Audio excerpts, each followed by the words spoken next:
13 Şubat Cumartesi günü Allah nasip ederse hep birlikte 3 ayların ilki olan Recep-i Şerif'in ilk gününe girmiş olacağız. Dolayısıyla Recep-i Şerif'in ilk cuması olan Perşembe'yi Cuma'ya bağlayan gece de 18 Şubat Perşembe günü aynı zamanda da Regaib Kandili olmuş oluyor. 3 aylar dediğimiz bizim kültürümüzde, geleneklerimizde bulunan ve Müslümanların dağınıklıklarını, savruluşlarını toparlayan, onları tekrar eski özüne, köküne, yaratılış gayesine dönüştüren böyle güzel bir geleneğimiz var elhamdülillah. Recep, Şaban ve Ramazan ayından müteşekkil. Aslında şu salgın günlerinde de millet olarak, hatta bütün alem-i İslam, insanlık olarak bir sıkıntı, bir bunalım, bir buhran içerisindeyiz. Hatta bu salgın öyle yordu ki kimi zaman bu hastalığın geçmeyeceğine dair insanlar umutsuzluğa kapıldı. Bu salgından dolayı da ekonomik olarak dünyada da bir sıkıntı, bir kriz yaşanıyor.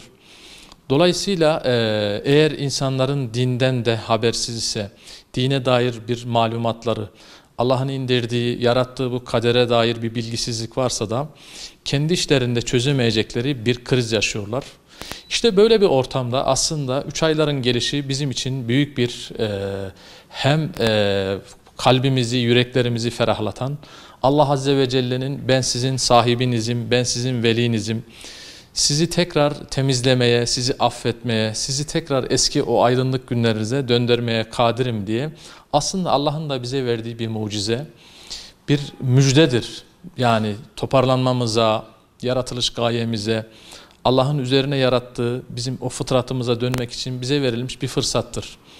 Onun için bu günleri, yani bu Kurban Bayramı'ndan sonra böyle biraz daha dünyaya kendimizi kaptırmış ve dinin bize emrettiği bu güzelliklerden habersiz olarak yaşarken Allah Azze ve Celle ey insanlar, estağfirullah, ya eyyühellezine amenüttekullah vel tenzur nefsum ma kaddemet li gadin. Ey insanlar, benden korkun, sorumluluğunuzun bilincinde olun, Allah'tan hakkıyla korkun ve herkes yarın için ne hazırladığına bir baksın ayeti celilesini 3 ayların geldiğinde daha net ve daha anlaşılır görüyoruz. Çünkü biz insanlar bazı zafiyetlerimiz var, bazı eksikliklerimiz var, nefis taşıyoruz, şeytanın ihvasıyla karşı karşıyayız. Eğer ibadetlerimiz yoksa, eğer namazımız yoksa, Allah'a karşı sorumluluklarımızı yerine getirmiyorsak, ahlaktan habersiz yaşıyorsak şeytan ve nefis bizi hemen alt eder, bizi mağlup eder ve onların kulu kölesi olmuş oluruz. Onun için Allah başkasına kul köle olmayın, bana kulluğunuzu bana yapın diyor.